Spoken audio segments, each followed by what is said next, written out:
Meron po akong ipaparinig sa inyong question and answer na ginawa ni Senator Bato de la Rosa na itong September ito eh.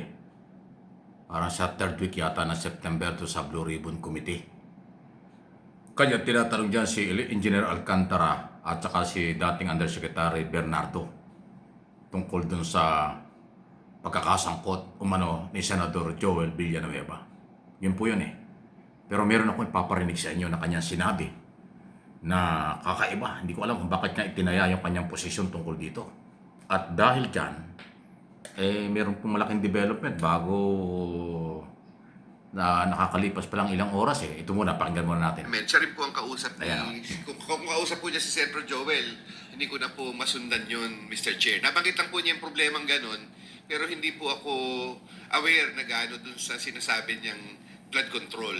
Hindi po. Kaya nga, gusto ko sabihin sa inyo, kung sabihin nyo involved si Senator Villanueva sa flood control, right here, right now, mag-resign ako sa pagkasenador. Kung sabihin mo na humingi siya sa inyo na flood control, dahil ilang taon ko nang naririnig yan na sinasabi niya na ayaw niya na flood control, galit na galit siya dahil ang Bulacan nababahan ng flood control. Pero kung sabihin mo na naghumingi na flood control sa inyo, I am sure, hindi yan nangyari. Mayor Honor, Ha? sabi ko nga po, hindi po. Ako po yung Ayan o. nagawa po Pero na. kung sinabi mo sana na sa bata niya na itong pera na ito para kay Joel Villanueva, Senator Joel Villanueva, tulong ko sa kanya, galing ito sa flood control, sigurado ako hindi tatanggapin yun, magwawala yun. I Ayan. agree, Your Honor. Kita nyo ha. Pinagtatanggol ni Senador Bato de la Rosa si Senador Joel Villanueva. At siya daw ay magre-resign pagka daw napatunayan na merong involvement ito sa flood control. Ay sinabi na nga nung dalawa, mahaba yung hearing na sinabi niya, hindi alam ni Villanueva na ang kanilang ibinigay na pera, 600 million ba yun, kung magkano daan-daang milyon, ay galing sa flood control program o budget. At dahil dyan, kaya ako napaka-sensitibo nitong ginawang ito ni Bato de la Rosa eh. Willing daw siyang mag-resign pag napatunayan. Ay papaano ito, Senador? Nag-recommenda na ang ICI, si Chairman Andy Reyes, Independent Commission for Infrastructure, na pinakakasuhan ng korupsyon at plunder si Senador Joel Villanueva sa iso ng korupsyon sa flood control. Aba, Senador, baka mauna yata mag-resign ka kaysa mahuli ka ng... Sino mang huli sa'yo? ICC? Di ba? Hindi ko alam kung bakit ang isang senador na katulad ni Bato de la Rosa itataya yung kanyang posisyon para ipagtanggol ang kanyang kasamahan. Dahil sa kanyang paniniwalang walang kinalaman. Ang problema, sinasabi ng mga district engineer, nagbigay po kami sa kanya ng pera. At galing sa pera ng flood control project yung perang ibinigay namin sa kanya. Ngayon, ang sinasabi ni Bato, ba't hindi yung sinabi? Siguradong hindi tatanggapin yan. O, di ibig sabihin, tinanggap ni Villanueva. Naloko na, nadiin palalo. Kasi sabi ni grabe talaga eh. Yari talaga dito si Bato. Sabi ni Villanueva sa press conference, sa mga hearing, lahat-lahat, wala siyang tinanggap na pera. Wala siyang kinalaman sa flood control, sa pera at project. Yan lagi sinasabi niya.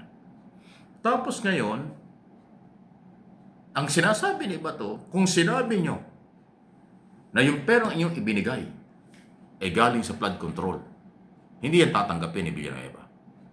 So, ibig sabihin may tinanggap dahil hindi niya alam. Di ba? Ang lino niya. Sabi ko nga po, hindi po. Ako po yung... Andali balikan natin yun.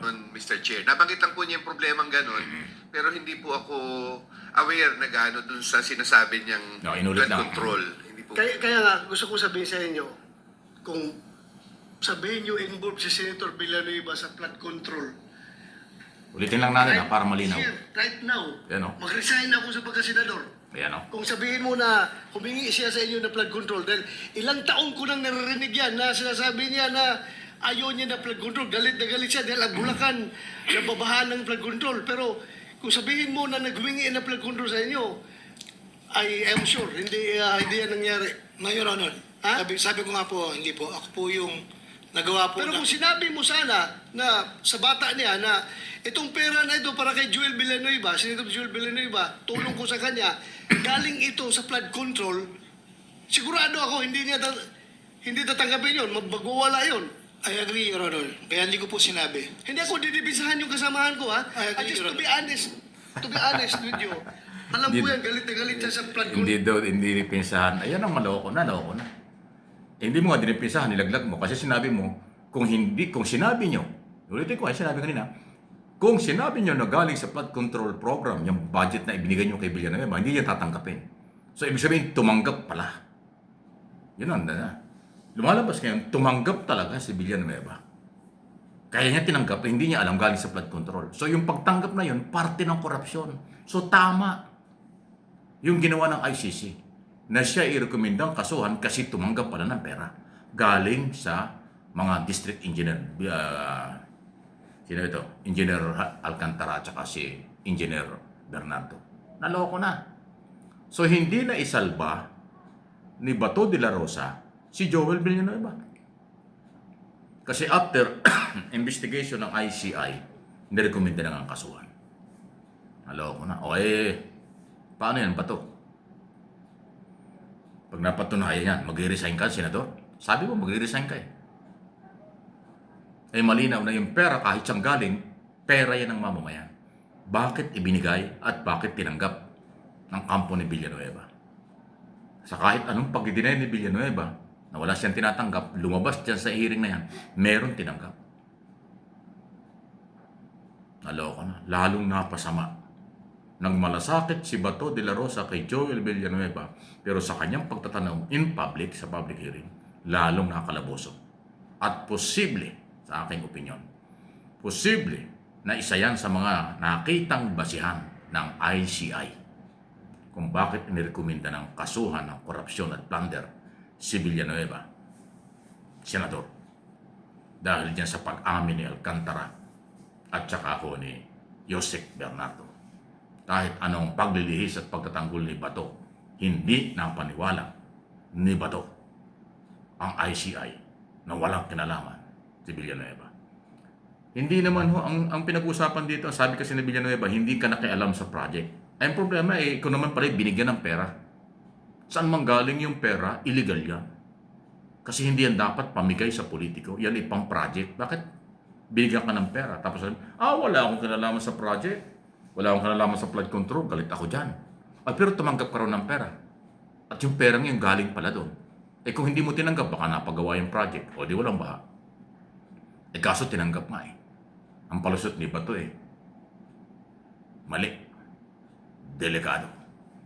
Kaya dahan-dahang lumalabas. May kasabihan tayo doon sa aming dalawigan sa Southern Tagalog. Ang isda sa bibig nahuhuli. May isa pang kasabihan dyan. Walang sikreto na habang buhay ay pwedeng pagtakpan. Senador Bato, delikado ka.